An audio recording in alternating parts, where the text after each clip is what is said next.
है।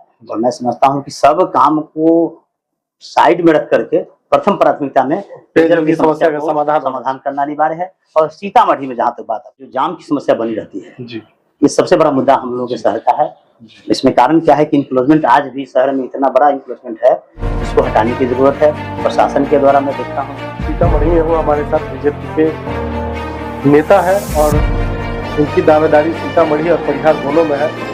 ये इत्तेफाक नहीं कहा जा सकता है। निश्चित तौर पे ये देखने की चीज है कि आज अगर बीजेपी की बात करें तो सबसे ज्यादा जो टिकट के दावेदार होते हैं वो बैठ समुदाय के लोग होते हैं, लेकिन अगर उनका वोट कम है और जिस कास्ट का ज्यादा है और जब सब कास्ट के लोग आपके साथ हैं और अपनी पूरी जिंदगी पार्टी में दे दिए तो निश्चित तौर पर पार्टी को भी उनको विचार करना होगा। आशुतोष कुशवाहा है, नाम से है, कुशवाहा लगाते हैं, निश्चित तौर पर कुशवाहा समाज से आते हैं। कुशवाहा समाज के यहाँ 40,000 वोट है सीतामढ़ी में और परिहार में 25,000 के अंदर वोट है। आप दोनों जगह से दावेदारी कर क्या मानते हैं आज भी इन सब विधानसभा में सबसे बड़ी समस्या क्या है जिसका समाधान विगत कई वर्षों में? देखिए, जहाँ तक परिहार की बात करिएगा तो परिहार की सबसे बड़ी समस्या आज की दिन सबसे बड़ा जो ज्वलंत मुद्दा है पानी की समस्या है। इसका कारण यह है कि आपको बता दूं, ऐसा नहीं है कि पानी की समस्या आज भी है। परिहार विधानसभा का बहुत सारे ऐसे पंचायत है, दर्जनों पंचायत ऐसा है जहाँ पर लगभग 10 वर्ष से आपको 12 महीने में 6 महीना है चापाकल से पानी देता है और 6 महीना पानी नहीं देता है। उस समय में थोड़ी समस्या का विकराल रूप नहीं दिखाई देता था लोगों को, इसलिए क्योंकि पूरे जिला की समस्या थी।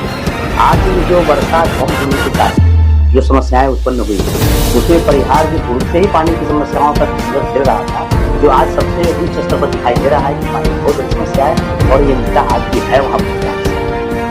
जब लोकसभा या विधानसभा का चुनाव होता है तो सब पार्टी अपने हिसाब से अपना मैनिफेस्टो जारी करती है और कहती है कि किसान के, लेकिन अभी किसान कई विगत कई सालों से देखा गया है तो खाद की किल्लत से भी जूझता है और जब सुखाड़ आता है तो पानी के लिए परेशान होता है। तो उसके लिए आप इस क्षेत्र में कुछ काम हुआ है?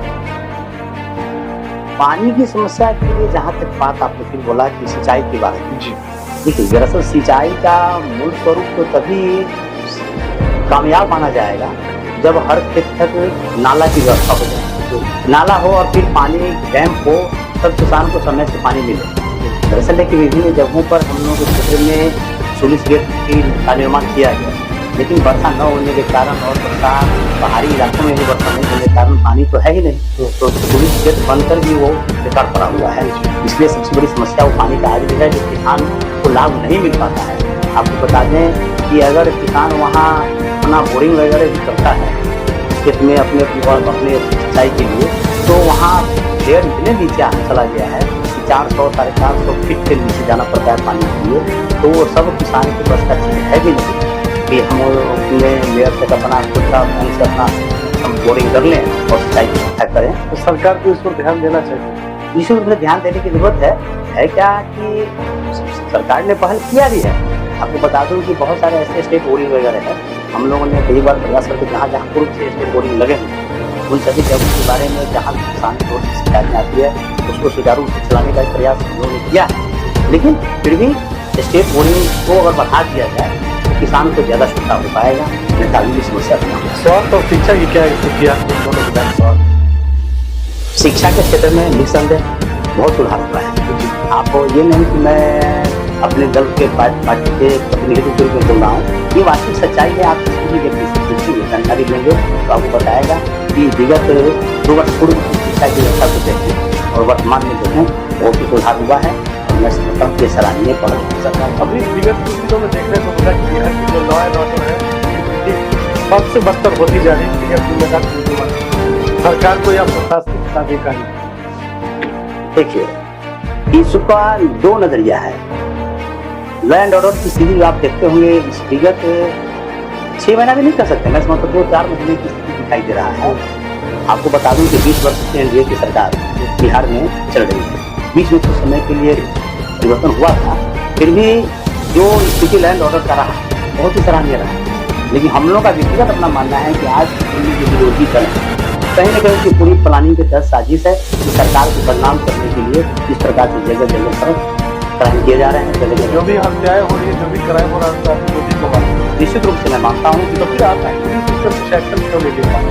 इसमें पुलिस प्रशासन की ओर से उसको यूपी मॉडल जो कहते हैं ना हम लोग, योगी जी का मॉडल उसे चलाने की जरूरत यहाँ है।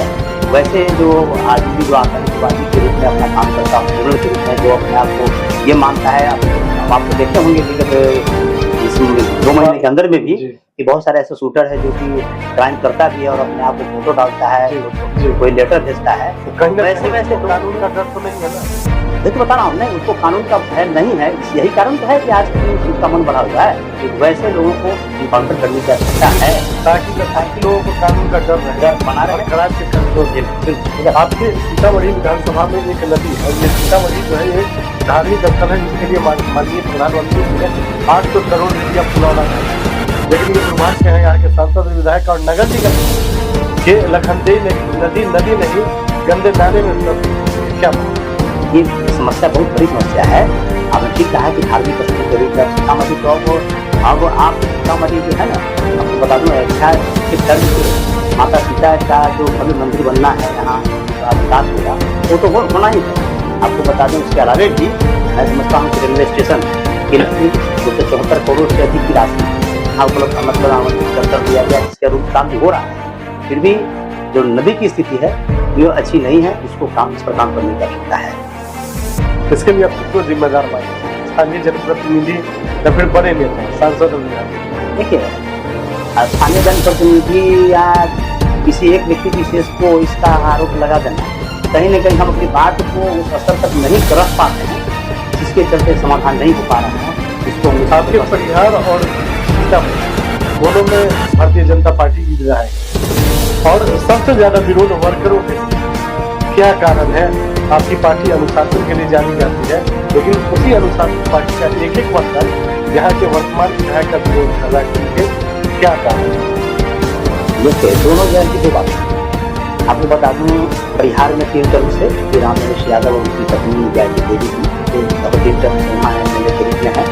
फिर भी अगर वहाँ लोगों की सीट को तलाश आवाज आती है तो कहीं न कहीं सोचता है कि 3 टर्म के रहने का राजनीति करने से काम करता है। और कुछ कारण हो सकते हैं, बहुत सारे रहते हैं कार्यकर्ताओं के बीच में, जो मन में जो बात रहती है वो अपना बोलता है। सीतामढ़ी की जहाँ तक बात है, बस ये आपने कहा कि प्रथम बार में ही माननीय मिथिलेश कुमार विधायक बने, उसके बाद जो कमियाँ आई है हम लोगों ने महसूस किया है कि कार्यकर्ताओं का संपर्क उनका थोड़ा उनके बीच अभाव रहा है। इस कारण से कार्यकर्ताओं में विरोध है इसमें। तो ये आप मानते हैं कि जो भी बड़े नेता होते हैं, सांसद और विधायक, उनको जरूर से जरूर वर्कर नेता बनते हैं, लेकिन शायद उन्हीं को दरकिनार करने की वजह इस तरह करते हैं, ये मानते हैं आप?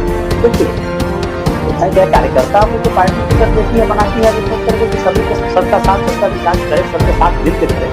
लेकिन अगर जनप्रतिनिधि बनने के बाद अगर हम उस रूप में अपने आप को नहीं सहयोग पा सकते, कार्यकर्ताओं को लेकर चल पाते हैं, तो कहीं ना कहीं व्यक्तिगत कमी तो मान ही जाएगी। हम लोग भी सहयोग और शुभकामनाएं आपके साथ।